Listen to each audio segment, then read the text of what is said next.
What does this IPA symbol sound like? I think it should sound like a lateral, but the way Spanish people from regions without Yeísmo pronounce it is like those IPA symbols. First, let me explain what Yeísmo is for those who don't know. You probably learned that in Spanish, the letter Y and the double L are pronounced the same, which is true for most Spanish speakers and the areas marked here in blue. This is Yeísmo. It doesn't refer to a specific sound, but just the fact that the letters Y and double L represent the same sound. So if it's just one sound, why are there two ways to write it, even in Spanish, which has much more consistent spelling than English? Because when Spanish writing was standardized, having two distinct sounds was much more common. If we take a look at our IPA chart, we're looking specifically at this area, where the letter Y was used to represent a voiced palatal fricative, ya, and the English Y sound ya is a voiced palatal approximant. It's similar, but not quite the same. And a little different again, the voiced palatal lateral approximant, la, was represented by the double L sound, la. You can hear that it's a lot like a regular L that we have in English and Spanish, which is this symbol over here, but that's made by touching the tip of your tongue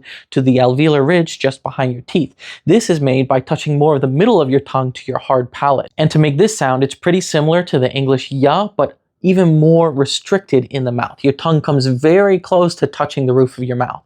Ya, ya, ya. If you look up interactive IPA chart, the first result will be a website where you can click on them and see exactly how they're supposed to sound. Ya, Ya, ya, ya, ya, ya, and la. ya, ya. So for accents without Yeísmo in Spanish, typically the double L is la and the Y is ya. But I want to remind everyone that even though these areas might share the feature of distinguishing those sounds, that doesn't mean they all use the same sounds in those places. Just like all the Yeísmo areas in blue can have many different sounds. For example, Yo viví en Medellín, which uses some pretty strong affricates, very similar to the affricates we have in English, or Yo he ido a Yucatán, which has approximant just like English. These areas without Yeísmo also have a lot of variation. It's just that these were the ones that were used when the writing was standardized. And it's still common in certain areas without Yeísmo, but not necessarily everywhere. As for what those symbols sound like in IPA, they always sound the same. That is what the International Phonetic Alphabet is for. These symbols always and only represent these sounds. But which sounds these letters represent in Spanish depends on the accent and is constantly changing. Remember that every accent, every dialect, every language, the way everybody speaks around the world, no matter what they look or sound like, are all equally valid and beautiful.